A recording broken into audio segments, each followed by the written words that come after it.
Yesterday, the Israeli government finally approved a deal to export gas to Egypt. The deal was initially signed around August this year, but for months it has been stalled and essentially suspended at the request of Prime Minister Netanyahu and Israeli Energy Minister Eli Cohen. Behind the approval, there lies a lot of questions. And I have been receiving a lot of questions about this deal because I wrote quite extensively on the deal and why it had been suspended, and what this means to Egyptian-Israeli relations, peace in the region, and most significantly to President Trump's vision for the region. Now, I want to start with the key question. Why does Egypt need Israeli gas? Egypt has been experiencing its worst economic crisis since around 2022. In fact, the crisis was actually made a lot worse by the COVID pandemic, and later in 2021 and 2022, when the Saudi government decided they're going to condition all aid they send to any country, whether in the region or beyond, to economic reforms, which basically meant that Egypt had to choose between serious economic reforms and the way it governs Egypt, essentially, or basically accepting that they would just reject all Saudi aid to Egypt. So again, to go back to the main question, why does Egypt need the Israeli gas?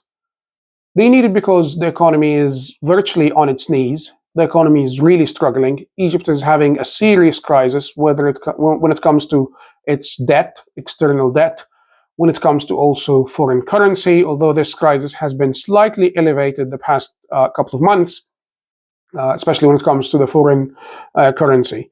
But the short answer is Egypt needs Israeli gas because it is the cheapest. So the deal we're discussing was signed, like I said, almost in August, and it's for $35 billion US dollars, or the equivalent of 112 billion shekels. Now, that deal, according to some reports, would have cost Egypt at least double that amount. And by the way, the deal covers 15 years, so up to 2040. And it would have cost Egypt double this amount, essentially, if it got it from elsewhere. Sources like, some people suggested sources like Algeria or potentially Qatar. So basically, Arab sources would have cost Egypt at least double the amount. Now, so that's the main reason. That's why Egypt needs this gas. And I've also seen a lot of confusion and a lot of conflicting reports on what this gas constitutes in terms of Egypt's overall consumption or Egypt's overall energy needs. Now, most estimates would say that so far Egypt has been importing gas from Israel since around 2019 at least, and they have been getting around 15 to 17% of their gas needs or energy needs, well, gas needs to be specific, from Israel. Now, this deal means that it depends as well, it depends on how Egypt continues to actually invest in its own domestic gas resources, because we are expecting that Egypt is going to ramp up its production. Egypt has gas resources, but previously this was, the exploration and utilization of these resources was previously suspended because Egypt just could not pay European companies that were involved in the exploration of these resources, and it owed them a lot of money, so they suspended operations in Egypt. Now, Egypt has been reportedly paying them, so it is expected that Egypt's own supply of gas will basically increase, not only increase, but also its own production of gas will increase. So we are expecting that Egypt, according under this deal, that Israel will export up to, some say, the most generous estimates, up to 25% of Egypt's gas needs. But so far, Israel has been providing around 15 to 17%. So again, that's, to answer the main question of why Egypt needs Israeli gas. I suspect, and I have said this previously, that the Egyptians would never let their reliance on Israel, exceed the 15%, 15 or 17%, and let it go to as high as 25%, because that would be quite substantial for Egypt. So again, to go back to the deal, it was signed around August this year, and it was suspended. A lot of people were surprised when this was suspended, because this is one of Israel's, if not the largest deal of any kind, of such kind.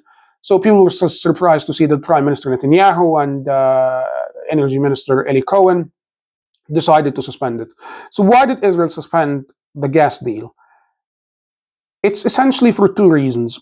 Israel wanted to tie the export of its own resources to Egypt at such a low price to two conditions. To the Egyptians, number one is basically tackling smuggling. So we have been seeing reports, and there was actually a couple of inquiries in the Israeli Knesset on smuggling from the Egyptian side to Gaza and also into Israel. Smuggling that involves either weapons through drones, or drugs, or criminal activity, or whatever, basically. The Israelis believe, and this has been documented since October 7th, that Egypt is not doing enough to tackle that challenge.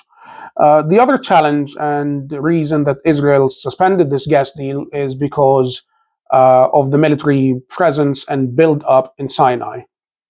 So the Israelis wanted the Egyptians to basically reduce the military presence and build up in Sinai, and also to invest more in tackling smuggling from Egypt into Israel and Gaza before they finally approved this deal.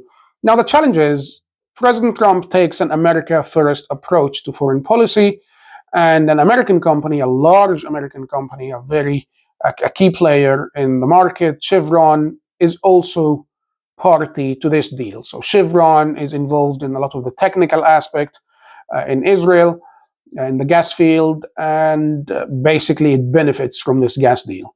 So President Trump has been seeing that the Israeli obstruction or the Israeli hindrance of this deal is harming American interests, because we have an American company that would benefit from the deal going ahead.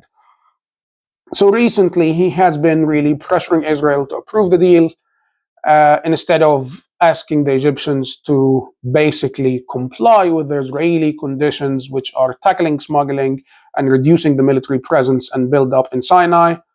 And instead, he decided he's going to pressure Israel into basically approving the deal without Egypt agreeing to those two conditions. Now, this is the reason why this is such a diplomatic victory for Egypt, because Israel had set a goal for itself. Israel had decided, we are going to only export gas to Egypt under these conditions. So that was the Israeli goal, to basically use gas as leverage to achieve what would have been good for Israeli national security and for Israeli interests in the region. President Trump, instead of agreeing with the Israeli side, he actually agreed with the Egyptian side and demanded that the Israelis approve the gas export and approve the deal ahead of what he is hoping to achieve this month, which is an Egyptian Israeli summit in Washington, D.C., or we have heard also in his estate, in his own estate, Mar-a-Lago, because he basically wants to be the president of, the peace president. So that's what he wanted to achieve. Now, whether this is going to happen or not is a completely different question. We'll get to this, but he clearly sided with the Israeli side, with the Egyptian side, not the Israeli side. So he decided, I'm going to push the Israelis to approve this gas deal. Now, the Egyptian conditions to agreeing for President Sisi to agree to actually appear with Prime Minister Netanyahu, or to agree to this US-sponsored summit between Egypt and Israel, are twofold. The Egyptians want Israel to at least commit, so not immediately withdraw, but at least commit to withdraw from southern Gaza, specifically Rafah and the Philadelphia corridor. And the other condition was that they would approve the gas deal without any political or geopolitical or any security conditions. So we had one side, which is the gas deal, which obviously Israel had approved so far. So, the Egyptians have basically succeeded at securing one of their two conditions to agree to this summit. The other side is the withdrawal or a commitment to withdraw from Rafah and the Philadelphia corridor. Will Israel agree to this condition for basically things to go back to normal with Egypt? Well, not normal, but at least for the Egyptians to agree to an Israeli-Egyptian summit? I don't believe so, and I believe so far Prime Minister Netanyahu has been saying that we will not leave, Israel will not leave the Philadelphia corridor, and Israel will basically not leave Gaza, around where they are now, beyond the yellow line. So I don't believe that Israel, specifically the Philadelphia corridor, when Israel has concerns on, again, smuggling and all this activity across the Egyptian Gaza border, they don't really believe that it would benefit Israel's national security to withdraw from this area. So Prime Minister Netanyahu has been quite consistent. He said Israel is not going to withdraw from these parts, and he has basically he dealt with the pressure so far and did not cave in to the pressure. And this pressure has been coming from Egypt, it's been coming from the US, it's been coming from Europe, that all these sides need to see a complete Israeli withdrawal from Gaza, starting with border areas with Egypt. So what the Egyptians are doing is very, very interesting. What we see is actually, number one, the Egyptians are not promising or offering anything in exchange. What the Egyptians are doing is saying, if you want the Camp David peace treaty not to collapse, you need to withdraw from the Philadelphia corridor and Rafah. And if you do so, we are willing to basically consider and give us the gas deal. Again, Israel already gave them the gas deal. We're willing to consider having a US sponsored Sisi and Bibi summit. So they're not really offering anything in exchange. What they're offering is a return to the status quo before October 7th, 2023. So they're saying, if you withdraw from Gaza, if you withdraw from Rafah specifically and the Philadelphia corridor, we are going to agree to the summit, and we're also going to agree to an exchange of ambassadors. A lot of people don't know this, but the Egyptian government has not approved an Israeli ambassador to Cairo since September 2024. Since Amira Oron, the previous Israeli ambassador to Cairo, left her post around August or September 2024, there hasn't been a replacement. Egypt decided it's not going to send its own ambassador to Jerusalem and also, or to Tel Aviv, as the Egyptians would say, because they don't recognize Jerusalem as the capital of the state of Israel. But obviously it is. So, again, this is just how they say it in the Egyptian narrative, that they're not going to send an Egyptian ambassador to Tel Aviv, and they're not going to approve an Israeli ambassador or to accredit an Israeli ambassador to Egypt unless, again, Israel withdraws from Gaza or at least commits to a withdrawal from Gaza. So that's why this next phase is really critical, because although Prime Minister Netanyahu compromised and he gave President Trump what he wanted, which is, again, agreeing to give the Egyptians the gas deal without the conditions that they had set, I don't think he's going to compromise and accept, the other condition, which is a commitment to withdraw from Gaza, just to appease the Egyptians, or just, to return to the norm with the Egyptians, basically. Now, here is a very interesting part. In his statement yesterday, Prime Minister Netanyahu said that he approved the deal after making sure that Israeli interests, specifically security interests, were safeguarded or, essentially taken in consideration. And I don't really know what he means by this. He said he can't elaborate, obviously for obvious reasons. This is national security. Now, my suspicion is The Americans did speak with the Egyptians and said to them, you need to stop this smuggling, you need to do something about this because this is unacceptable. We're seeing drones going from Sinai into Gaza, carrying firearms, carrying sometimes ammunition as well, so that's unacceptable. So I'm guessing that what he also got within this part of the gas deal is potentially an Egyptian commitment to do more to tackle the smuggling from Sinai into Gaza, which is definitely welcome news. But again, this is a guess.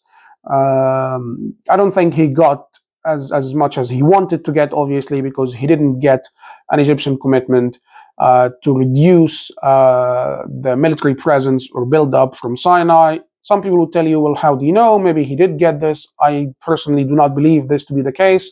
The Egyptians are saying and talking about this publicly, that they're not going to actually return to what some would say the old Camp David treaty, which is, certain levels of presence, military presence in Sinai. They now believe that, as long as you are in Gaza, as long as the Israeli military is in Gaza, we are going to continue to maintain this level of readiness and military presence and military buildup in Sinai. So I don't think he got this. But this is, again, in a nutshell, why this is a strategic victory for Egypt. Again, because contrary to what the Israelis wanted, Egypt could actually get the Americans to pressure the Israelis for their own interests and secure something, very cheap gas with little commitment, if you ask me. So it is a very significant diplomatic victory for Egypt. But I don't think this victory is going to go far again for the reasons I stated. I really don't believe Egypt is going to agree to the summit because I don't believe that Israel is going to give a commitment to withdraw from Gaza, again, specifically Rafah and the Philadelphia corridor, by the end of this month.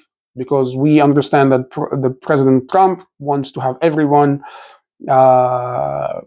Bibi and Sisi, meeting in the US and have high-level summit this month.